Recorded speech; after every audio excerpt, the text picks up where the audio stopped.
Donc, on va parler de l'impact de comment l'oxygène peut avoir un impact sur la structuration d'un écosystème et voir un peu quelles pourront être les évolutions du système en fonction de l'augmentation ou non de l'anoxie.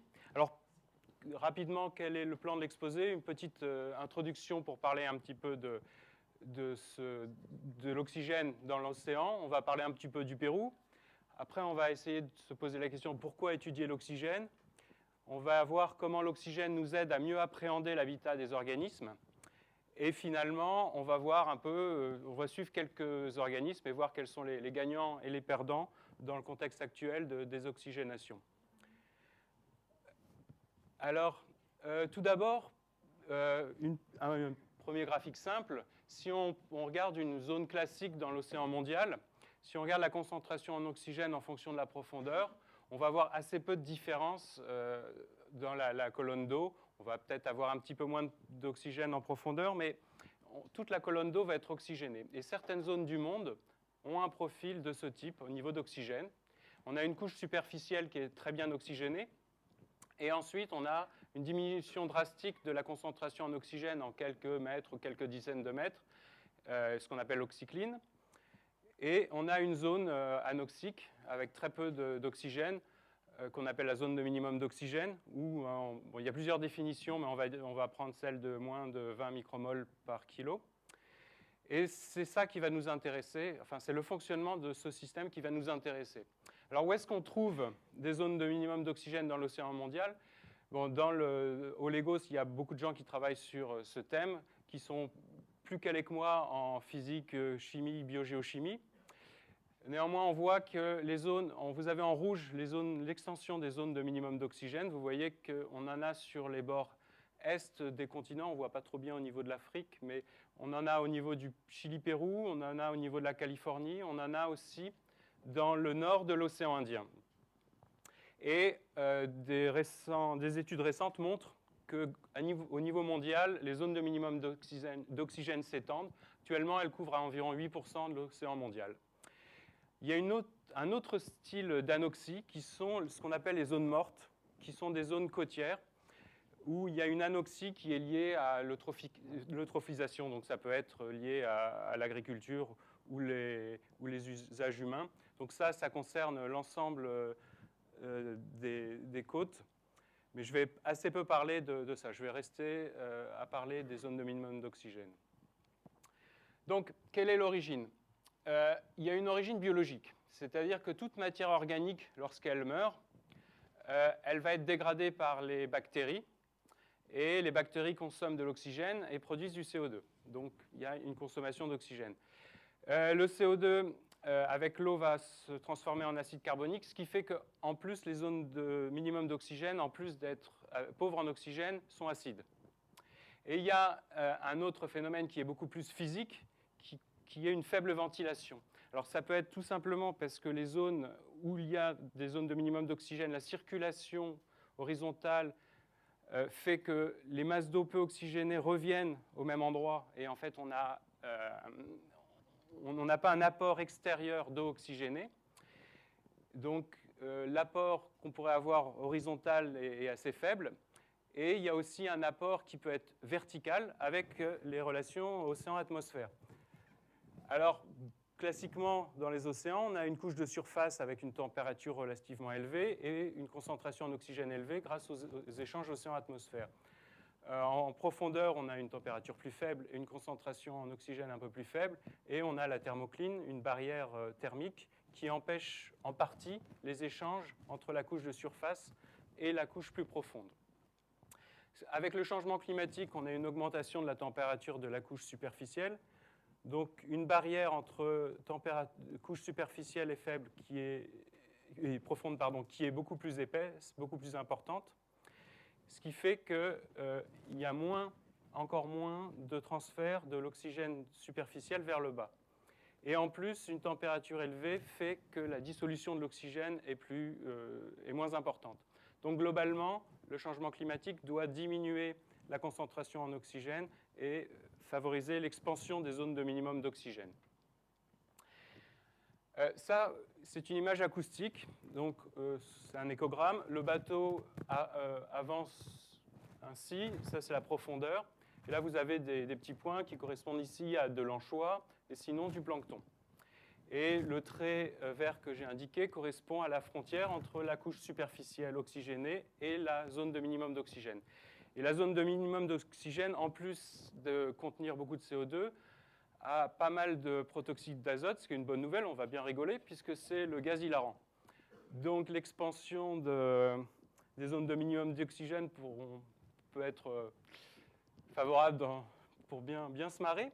Mais le problème, c'est que, comme beaucoup d'entre vous le savent, c'est un gaz qui a un effet de serre 300 fois supérieur au CO2. Et évidemment, les zones de... Pardon.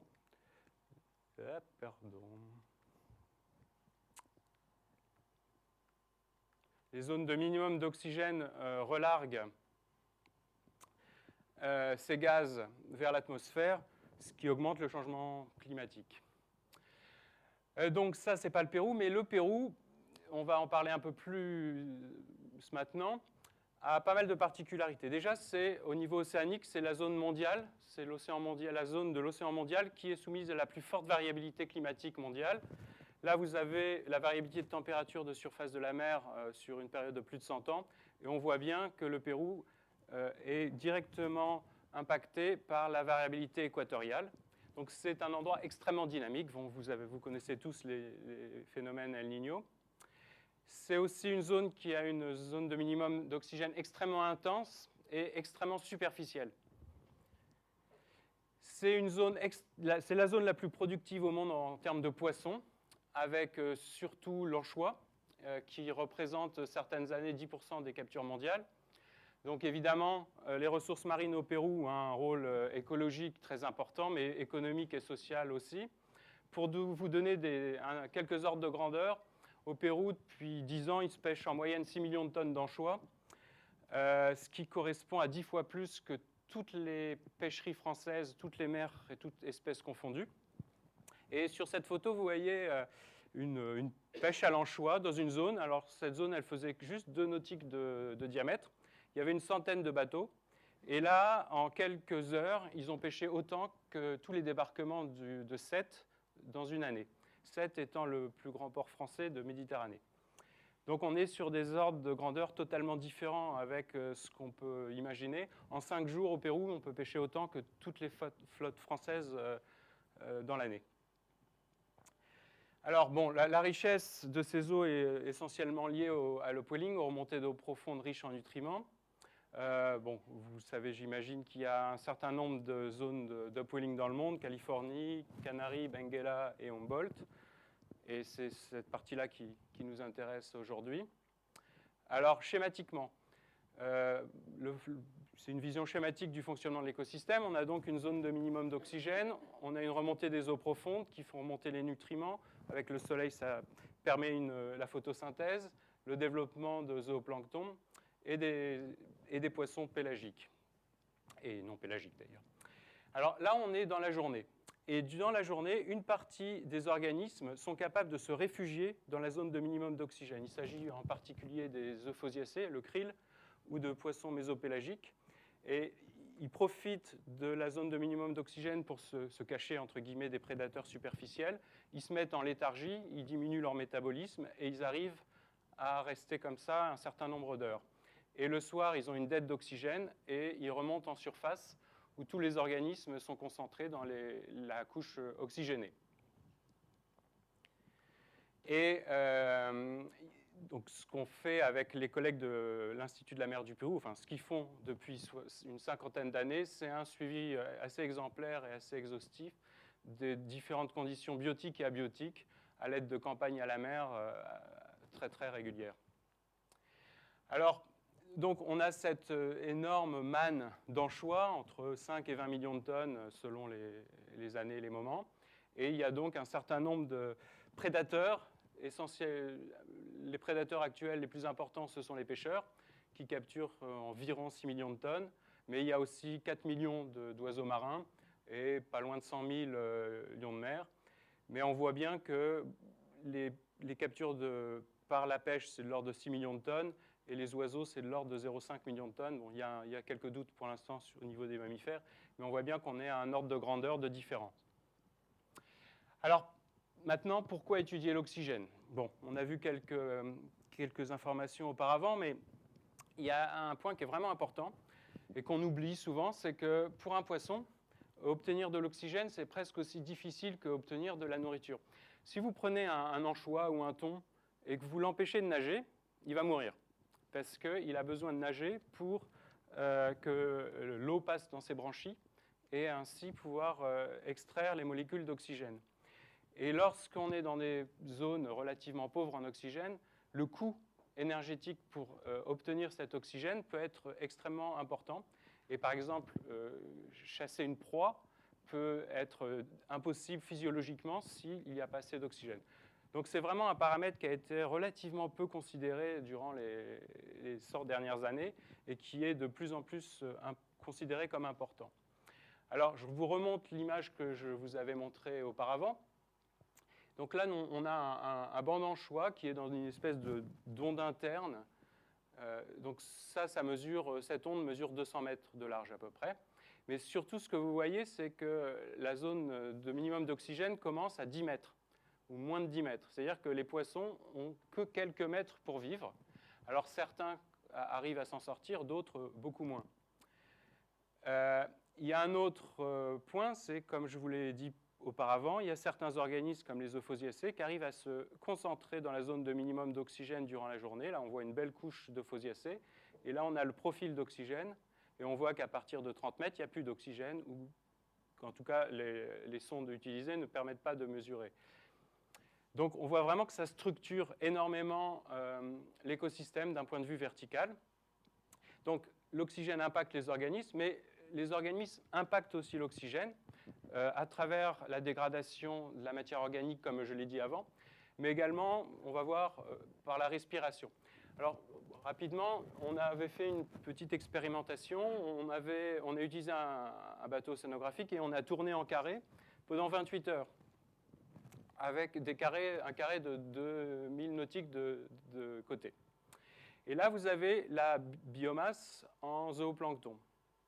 Donc, durant la journée, et là, on est durant la nuit. Et vous voyez, on a vu un joli patch, un joli essaim de zooplancton. Comme on revenait toutes les heures au même endroit, on l'a rééchantillonné plusieurs fois. Si on regarde maintenant la distribution des anchois, on voit que les anchois se sont accumulés dans le patch de zooplancton pour s'en nourrir. Et maintenant, si on regarde le CO2, on voit que le CO2 augmente à l'intérieur de ce patch.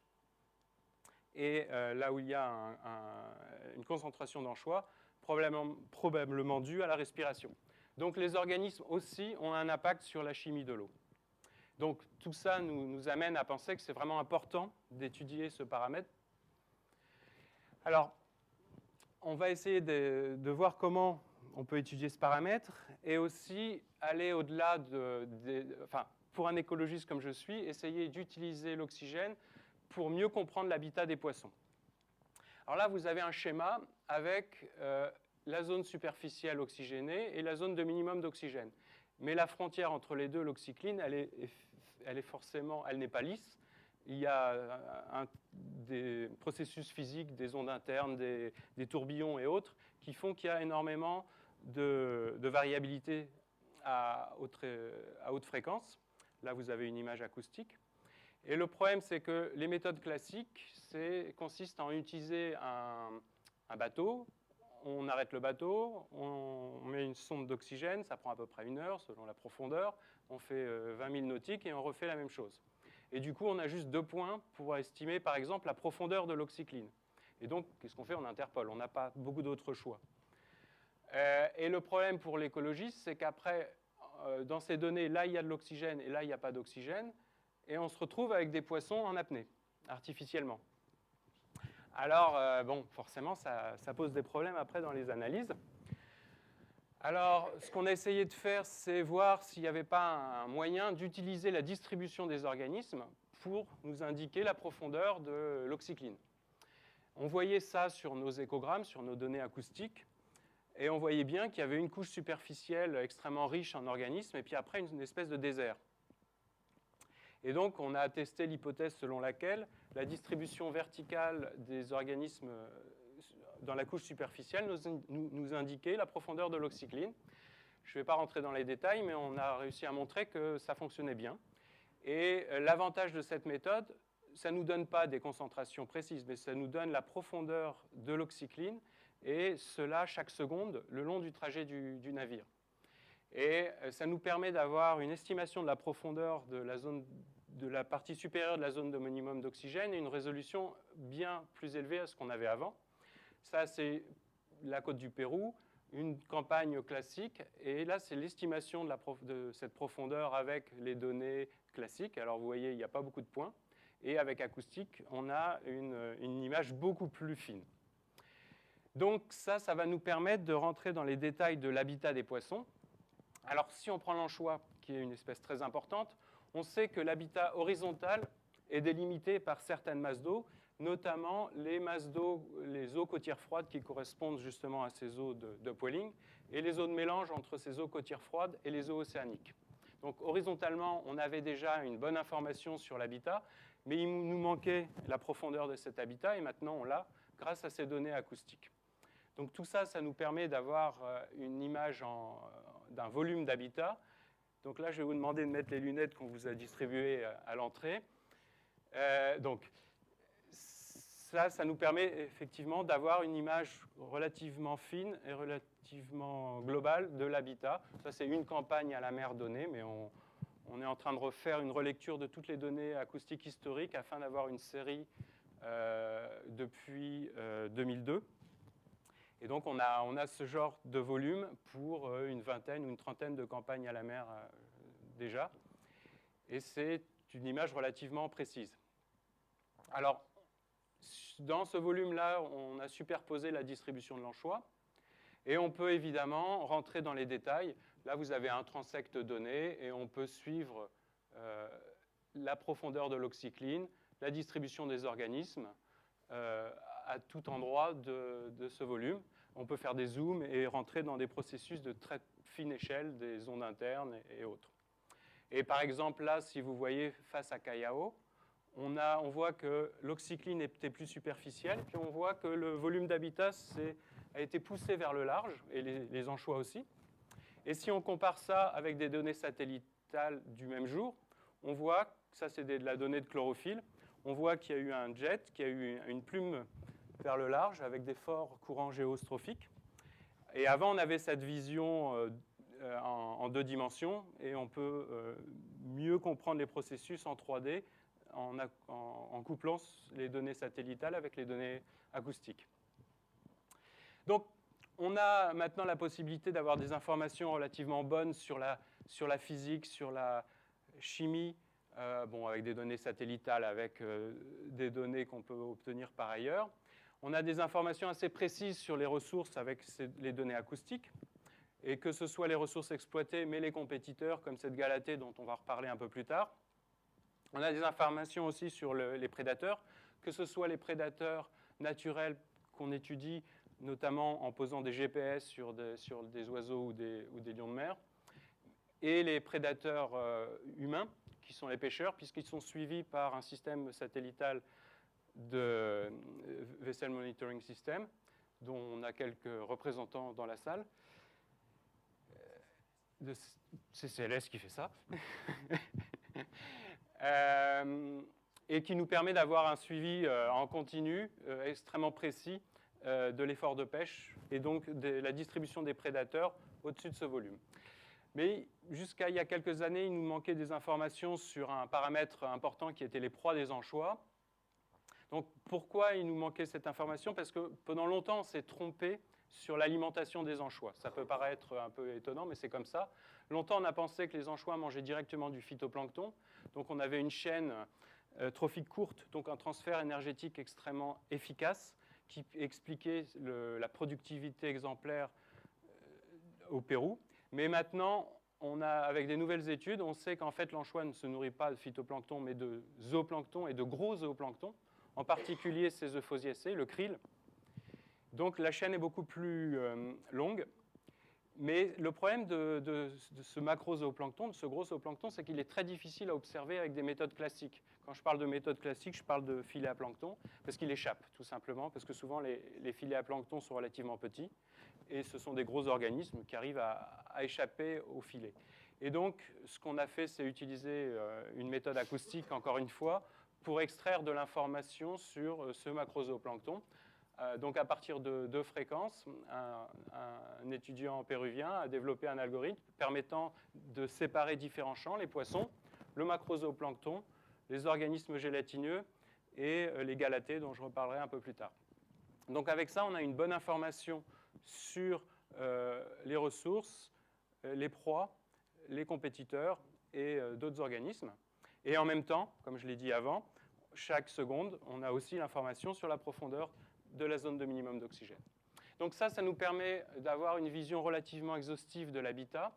Sur cette figure, ça correspond encore une fois à une campagne, mais nous avons ça pour toutes les campagnes.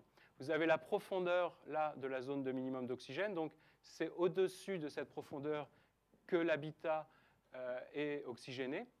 À l'intérieur de cet habitat, là on est 2 jours, vous avez la distribution du zooplancton et des poissons. Donc là, nous n'avons pas la partie extrêmement côtière. Donc il n'y a pas vraiment les anchois, mais il y a les autres organismes. Et de nuit, une grande partie des zooplanctons et du poisson qui s'étaient réfugiés dans la zone de minimum d'oxygène remontent en surface dans cette couche superficielle. Et on voit qu'il y a beaucoup plus d'individus. On a mesuré qu'il y avait à peu près 79%, si je ne me trompe pas, du zooplancton qui faisait cette migration et qui se retrouvait en surface durant la nuit. Et on voit aussi que la structuration de la zone de minimum d'oxygène qui est liée au processus physique impacte énormément la distribution des organismes. Là, vous voyez, on est dans le bord d'un tourbillon anticyclonique qui va concentrer le zooplancton, et évidemment, les poissons vont s'y concentrer pour s'y nourrir. Et ça, c'est à échelle de plusieurs centaines de kilomètres, mais on a aussi des informations, à une échelle beaucoup plus fine, puisqu'on peut, encore une fois, résoudre des échelles bien inférieures au kilomètre. Donc, on a cette vision un peu plus exhaustive de l'habitat. Donc maintenant, on va aller voir les organismes. On va commencer à parler d'anchois et de sardines. Puis on va parler de cette galatée pélagique. Et enfin, on va parler du calmar géant pour terminer. Donc, les anchois et les sardines, c'est un petit peu les stars en termes d'exploitation dans ce système. Ces organismes sont extrêmement exploités depuis la fin des années 50. En fait, avant, au Pérou, on exploitait le guano. Donc, c'est quelque part, on exploitait les anchois et les sardines, mais à travers les oiseaux. Et au début des années 50, le gouvernement péruvien a décidé d'exploiter directement les poissons. Au début, c'était essentiellement pour faire de l'engrais, avant de transformer ça en farine de poisson pour nourrir cochons, poulets et autres saumons. Et on a cette évolution des débarquements péruviens en anchois et en sardines. Et on voit qu'il y a eu énormément d'anchois pêchés dans les années 60-70, puis ça s'est cassé la figure, avant de remonter dans les années 90. Et lorsqu'il y avait assez peu d'anchois, on a pêché beaucoup plus de sardines. Et à partir de ça, il y a eu énormément de théories qui ont été développées, comme quoi il y avait des cycles de 25 ans, et qui sans doute se répétaient tout le temps, qui étaient liés à différents forçages physiques de grande échelle, comme l'oscillation décadale du Pacifique et autres. Mais bon, le problème, c'est que ça, c'était une vision qui était liée seulement à 50 ans de données, et en plus, ce sont des données de capture. Et par exemple, cette augmentation, ce n'est pas forcément de la biomasse, c'est le nombre de bateaux qui a augmenté. Donc, bon, malgré tout, ça a été vraiment utilisé comme une base pour de nombreuses théories. Mais il est important de prendre du recul et regarder un petit peu plus en arrière. Et donc, là, interviennent les collègues qui travaillent en paléoécologie ou paléocéanographie, qui profitent du fait justement qu'il y a peu d'oxygène Cela permet, au niveau des sédiments, cela permet de conserver la matière organique et notamment les écailles des poissons. Et ainsi, on peut reconstituer l'abondance en poissons. Là, il s'agit de 700 ans, mais maintenant, vendredi prochain, un étudiant péruvien va soutenir sa thèse et il va nous donner une perspective de 25 000 ans. Mais déjà avec 700 ans, on peut apprendre beaucoup de choses. Donc si on regarde les 50 dernières années, on a là l'anchois, là la sardine, on voit à peu près la même chose que ce que j'ai présenté avant, c'est-à-dire pas mal d'anchois, puis un creux et un nouveau, et entre les deux de la sardine. Donc tout va bien. Par contre, si on regarde 700 ans, on voit que c'est pas tout à fait ça. C'est-à-dire que la période riche en anchois des années 60-70, elle n'a pas duré 20 ans, mais elle a duré 100 ans. Et on a des périodes avec à la fois de l'anchois, à la fois de la sardine, et on a surtout une longue période, le petit âge de glace, où il y avait assez peu d'anchois et de sardines. La productivité était assez faible. Donc cette idée de cycle de 25 ans, c'est un petit peu cassé la figure. Et ça a remis en question énormément de théories pour les scientifiques. Alors ce qui est intéressant, surtout pour Pierre, c'est que la fondation de l'Observatoire du Pic du Midi, c'est au début de la productivité, donc c'est quand même important. Ben, c'est complètement corrélé, ça me paraît évident. Alors, il y a eu, comme je l'ai dit, énormément de travaux pour étudier la variabilité des populations d'anchois et de sardines. Alors, jusque-là, surtout deux grandes théories, deux grands mécanismes, ont été proposés. Le rôle de la température et de l'alimentation. Avec l'idée que les sardines sont capables de se nourrir de proies beaucoup plus petites, donc de petits phytoplanctons, de petits zooplanctons. Et ces proies plus petites sont plus abondantes quand le système est assez peu productif. Et donc, s'il est peu productif, c'est qu'il y a peu de remontée d'eau profonde froide. Donc, les conditions sont relativement chaudes. Donc, pour la sardine, on a pensé que les conditions favorables, c'était température relativement élevée et petit plancton. À l'inverse, l'anchois est beaucoup plus efficace pour se nourrir sur du gros plancton, qui est plus abondant lors de périodes froides. Donc avec ça, on peut penser avoir tout expliqué. Cependant, on a vu par ailleurs que l'anchois est capable de se nourrir de plancton assez petit et la sardine de plancton assez grand. Et puis, sauf cas particulier, par exemple l'événement El Niño, les conditions en termes de température sont toujours favorables pour les deux espèces. Donc, uniquement ces deux paramètres, ce n'est pas forcément suffisant. Et il y avait peut-être quelque chose qui manquait. Et on a mis pas mal de temps à trouver ce processus manquant. Et c'est probablement l'oxygène, comme on va le voir. Si on regarde l'évolution sur les 40-50 dernières années de la profondeur de l'oxycline, l'oxycline était plus profonde dans les années 80. C'est-à-dire que les poissons avaient un habitat plus ample pour vivre. Dans la couche de surface aussi, la concentration en oxygène était plus élevée. Donc globalement, plus d'oxygène dans cette période. Si on regarde l'abondance de sardines, on voit qu'elle a fait un pic justement durant cette période avec plus d'oxygène, alors que l'anchois montre une abondance totalement inverse. Et donc la sardine est absente lorsqu'il y a peu d'oxygène. Alors ça, c'est au niveau temporel. Si on regarde une autre échelle, une échelle plus spatiale, distance à la côte, donc 0,400 km, ça, c'est la distribution de l'anchois. Donc l'anchois est collé à la côte, alors que la sardine ne s'approche pas de la côte. Elle est surtout distribuée vers 100 km. Et si on regarde maintenant la concentration en oxygène, on voit que la concentration, par exemple, dans la couche de surface, est très faible à la côte, et augmente ensuite avant de se stabiliser. Et à partir de 80-100 km, on a beaucoup plus d'oxygène. Et de même pour la profondeur de l'oxycline. Donc on a l'impression que la sardine n'arrive pas à s'approcher de la côte, non pas parce que la température ne lui convient pas, la température lui convient, mais parce qu'elle ne trouve pas assez d'oxygène. Mais cette explication est peut-être pas suffisante, puisqu'on a vu avant que la taille des proies était peut-être importante. Donc on va essayer de... Pardon. On va essayer, je vais y arriver, de prendre en compte à la fois la concentration en oxygène, mais aussi le type de proie. Les sardines sont capables de manger des grosses proies, mais elles sont beaucoup plus efficaces énergétiquement pour manger des petites proies. Et quand je parle d'énergie, je parle d'oxygène. Donc, consommer des petites proies lui coûte moins cher en oxygène que manger des grosses proies. Et l'inverse, et c'est l'inverse pour les anchois. Les anchois sont beaucoup plus efficaces énergétiquement pour manger des grosses proies et donc utilisent peu d'oxygène pour se nourrir de grosses proies et va avoir besoin de plus d'oxygène pour se nourrir de petites proies. Donc on a vraiment un mécanisme physiologique dans l'alimentation qui est relativement différent avec une consommation d'oxygène différente. Et si on synthétise tout cela, et si on regarde nos 40 dernières années, on a donc les années 60-70, où on avait du gros zooplancton, parce qu'on avait un fort upwelling. Mais fort upwelling veut dire forte production, forte consommation par les bactéries, donc peu d'oxygène. Ensuite, dans les années 80, on a eu plus d'oxygène et du plancton plus petit.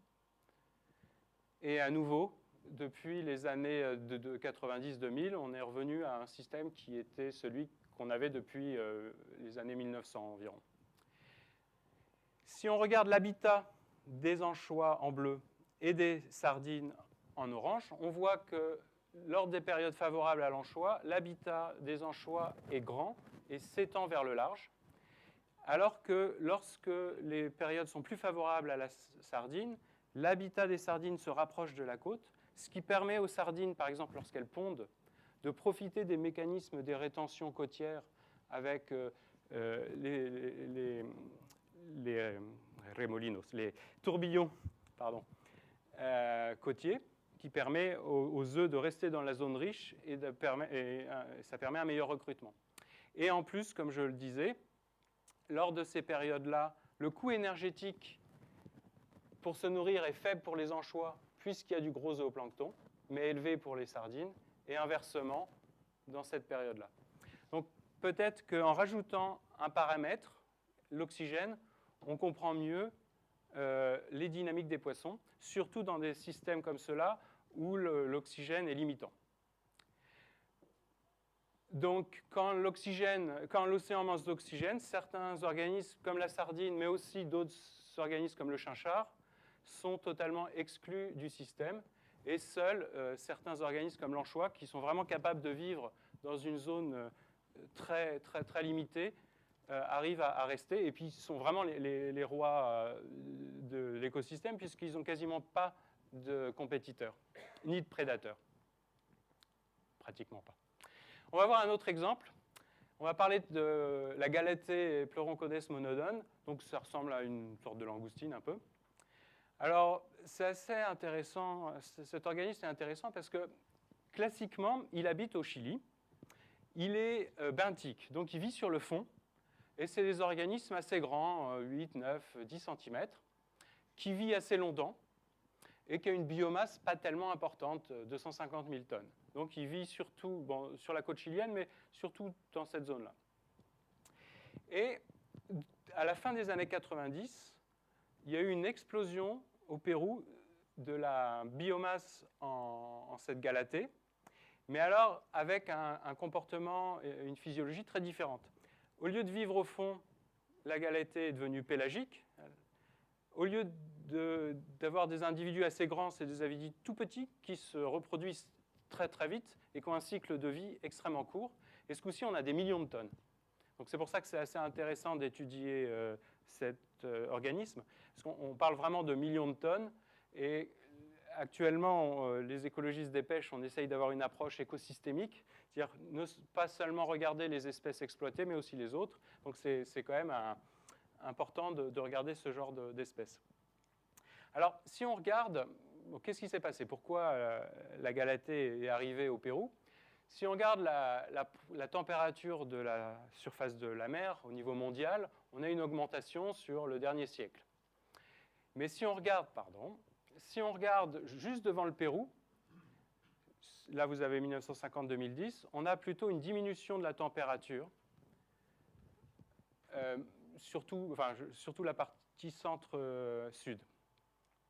Donc, si les océans se réchauffent globalement, actuellement, les côtes péruviennes se refroidissent parce que l'upwelling est beaucoup plus fort. Et là, vous avez sur cette image, justement, une tendance en température de surface, et on voit bien que c'est devant le Pérou qu'on a une anomalie négative la plus forte. Et cette Galatée, on l'a montré par ailleurs, a besoin d'eau froide. Et donc, elle a profité du refroidissement des eaux face au Pérou pour monter des côtes chiliennes vers les côtes péruviennes extrêmement riches ces dernières années. Et pourquoi elle est devenue pélagique? Ça s'explique par la profondeur de la zone de minimum d'oxygène. Là, vous avez la latitude, l'équateur 40 degrés sud. Là, vous avez la zone de minimum d'oxygène avec la limite supérieure.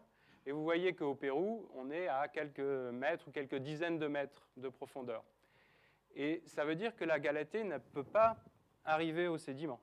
Il n'y a pas assez d'oxygène. Donc, elle a réussi à s'adapter et pour devenir pélagique. Alors que là, elle arrive à avoir accès aux sédiments puisqu'on a de l'oxygène jusqu'à une centaine ou 200 mètres.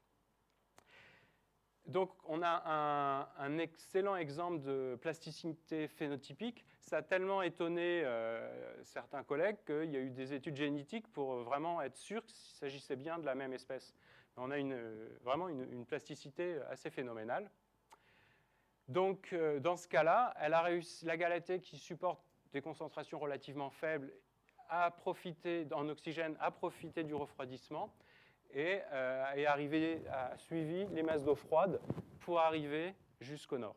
Donc, ce qui est intéressant là, c'est qu'on a une migration atypique dans le contexte actuel de changement climatique, où on voit la plupart des espèces migrer vers les pôles, et là, on a une migration vers l'équateur. On va voir le dernier exemple avec le calmar géant. Enfin, alors, calmar géant en français, ce n'est pas le plus gros calmar. Hein. Celui-là, le manteau mesure maximum 1,80 m. Ça vit qu'1 an, ou 18 mois maximum. Donc ça grossit très très vite. Donc forcément, ça a besoin de manger beaucoup.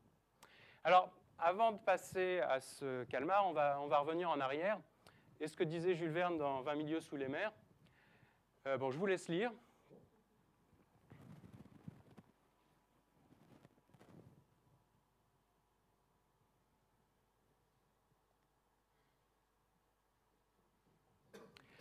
Mais en gros, quelque part, Jules Verne avait vu déjà l'effet de la surexploitation des prédateurs supérieurs et l'impact que ça pouvait avoir sur le fonctionnement des écosystèmes. Et il a parlé de mers encombrées de poulpes, de méduses et des calmars.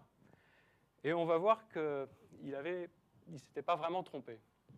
Donc, on va parler pour l'instant des calmars.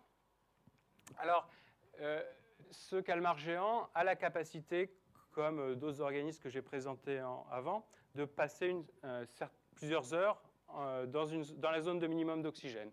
Donc, il a toute une adaptation physiologique qui lui permet d'être non seulement plusieurs heures dans la zone de minimum, mais d'être actif, et donc de se nourrir facilement des proies qui, elles, sont en léthargie pour éviter de consommer de l'oxygène. Alors, dans les années... Donc ça, c'est un exemple, je crois que ça vient de Californie. Dans les années 60, l'oxycline était vers 250 mètres, et avec l'expansion actuelle des zones de minimum d'oxygène, maintenant, c'est à 160 mètres. Alors, ce type d'organisme résistant à l'anoxie n'a pas vraiment de problème, au contraire, alors que d'autres, comme les thons, voient leur habitat se réduire, et ce qui peut avoir des conséquences négatives sur leur population. Et ça fait que, quand on a vu l'extension des zones de minimum d'oxygène le long de la côte Pacifique Est, on a vu aussi une expansion de la distribution du calmar géant, qui est arrivé au Chili, par exemple, au sud du Chili, au sud de Valparaiso, et au nord est arrivé jusqu'en Alaska. Et en Alaska, le calmar géant commence à attaquer les saumons et a commencé à perturber les pêcheries sur place. Au Chili, il a il s'est énormément nourri de merlus, et la population de merlus s'est effondrée en une année quand le calmar est arrivé. Et donc, on a eu des phénomènes relativement similaires dans le nord, en Alaska, au Canada, avec le saumon. Et comme c'est une bestiole relativement tolérante à des conditions, elle a suivi les saumons dans les rivières, et ça a donné des nouveaux jouets pour les ours. Donc, dans ce cas-là, jusque-là, le calmar géant a quelque part profité de l'expansion des zones de minimum d'oxygène. Alors, pour conclure, on va revenir sur le rôle des poissons dans la dynamique de la zone de minimum d'oxygène.